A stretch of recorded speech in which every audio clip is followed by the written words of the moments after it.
Are you trying to figure out how to maximize your Social Security benefits? More importantly, how to avoid some of the biggest mistakes people can make when claiming? Well, let me start with this. Timing does matter. When you claim Social Security, it's one of the most important retirement decisions you'll make. If you claim early at age 62, your benefit could be reduced by up to 30%. If you wait until 70, you could get 124% of your benefit. For many people, that difference could add up to $100,000 or more, or over your lifetime. And yet, most people claim early without a plan. Your full retirement age, or FAR A, depends on the year you were born, and for most people near retirement today, it's between 66 and 67. Claiming before that, your monthly check is reduced. If you wait longer, you get an 8% annual increase up to age 70, guaranteed, so it pays to know your exact full retirement age and plan around it. Now, there are some different things that go on when starting to claim your Social Security. Some things you have to think about is, well, how long might you live? Or what's your lifestyle going to be like? Or do you need the money now? Or can you bridge all the way out there to age 70 or now? So let's talk some strategy.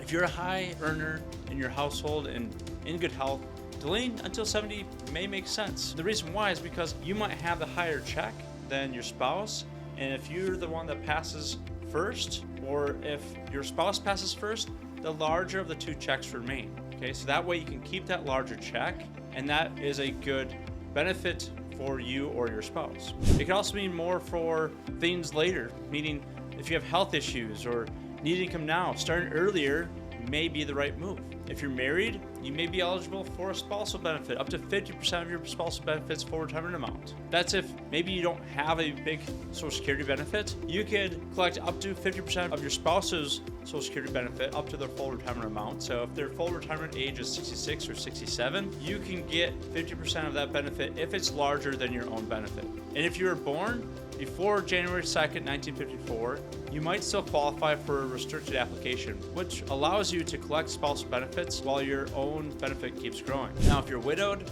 there are survivor benefits. They have their own unique rules and often get missed. And the benefit there is you can actually start your benefit earlier, the widow benefit earlier, without having to start your own benefit.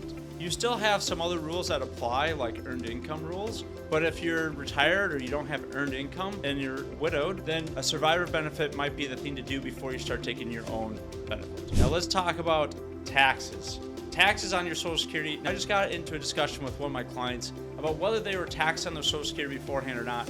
And the reality is, yes, you can still be taxed on Social Security. Up to 85% of your total benefit can be taxed depending on the provisional income or your modified adjustable gross income. What that is, your modified adjustable gross income, or how you can calculate it, is all the income that you receive, that is from your IRAs or any earned income, or if you have any municipal bond income, also all income except for any income from a Roth IRA, so all income, and then you add half of your Social Security benefit, and that gives you the total amount of your modified adjustable gross income.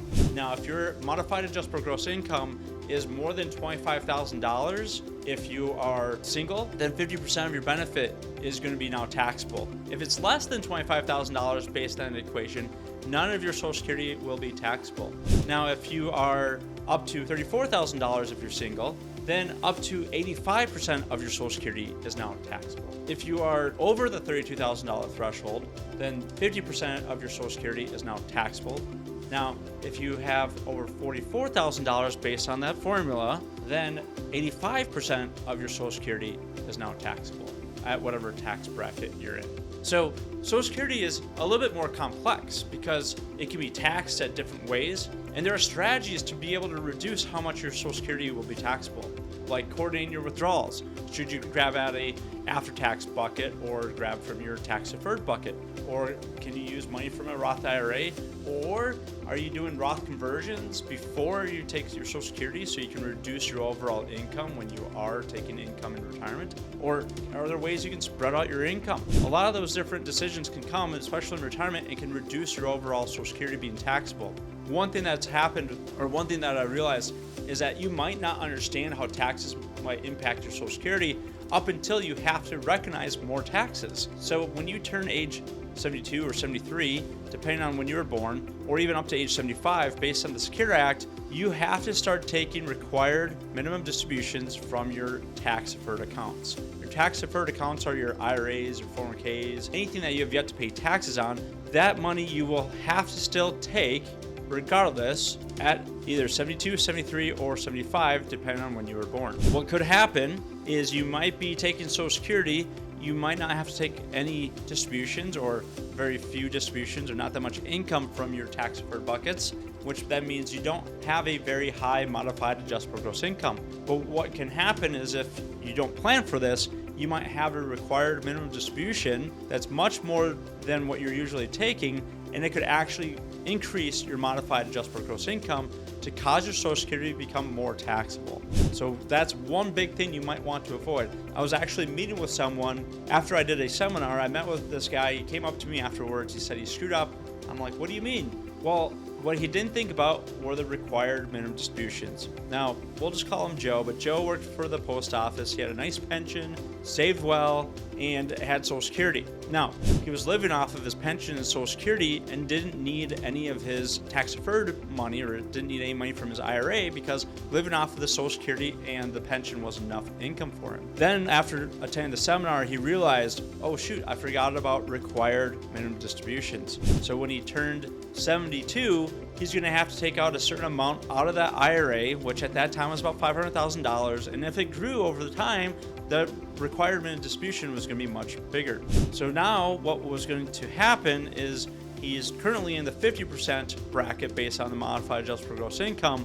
When he has to take that required minimum distribution at age 72, it was going to actually bump him up to having 85% of his Social Security become taxable at whatever tax bracket he was in. This meant he was netting less dollars, and because of that, he now needed to spend some of his money, or actually use some of that tax-deferred money that he was saving and not having to use. So he was going to have to spend it one way or another. Now, one of the ways that he could avoid that potential problem is by coordinating his income or doing some withdrawals or Roth conversions to try to mitigate some of that tax problem in the future by just ticky-tacking some things over and reducing his overall tax risk over the future. Here are some other mistakes you might want to avoid. Now, there are three of the biggest ones. The claiming too early might be one of them. So claiming too early just because you're eligible without understanding the long-term costs could be detrimental. Ignoring spousal or survivor benefits, these can be changers. Believing Social Security will go broke. While reforms may happen, the program is not disappearing, especially for those nearing retirement. Now, all this could change for maybe me or for my kids, but generally there is a rule that they can't really change much if you're 55 or older. So to wrap up, you got to understand that Social Security isn't just a check. It's a strategic asset in your retirement plan, and the best claiming age really depends on your particular situation, your health, your income, your marital status, long-term goals. What I want to stress is there are different times where you could take your Social Security. What a lot of people are trying to figure out, what is the break-even point? Is the break-even point at age 62? Is it 67? Is it 70? Or somewhere in between? But one thing that I'll stress, and this is not really a financial thing, this is more of a financial thing going with an emotional thing here. One thing I'll stress is don't defer your Social Security too long. Also, because you might not live that long and you might not be able to reap the benefits. So big point here is don't go broke. Don't try to bridge all of your income just to get a larger paycheck or just to live off of Social Security at the end. Sometimes if you have saved enough money, you don't need to wait till age 67 or 70 to start Social Security. If you've saved enough money where you can generate enough dividends and interest and take Social Security early enough, then yeah, you don't need to wait till 65 or 67 or 70 or all the way out to wait. So don't delay your retirement just because of Social Security. Don't delay your lifestyle because you want a bigger Social Security check. Make sure you plan around your entire income picture, not just Social Security. Make sure you look at how much income you can get, dividends and interest, if that makes sense for your plan, or other income strategies, and then figure out how Social Security works with that, and then look at the tax situation. So I know this is a lot, all coming at you at once. Make sure to watch this many times over, see if you have some questions, and hopefully we can answer them.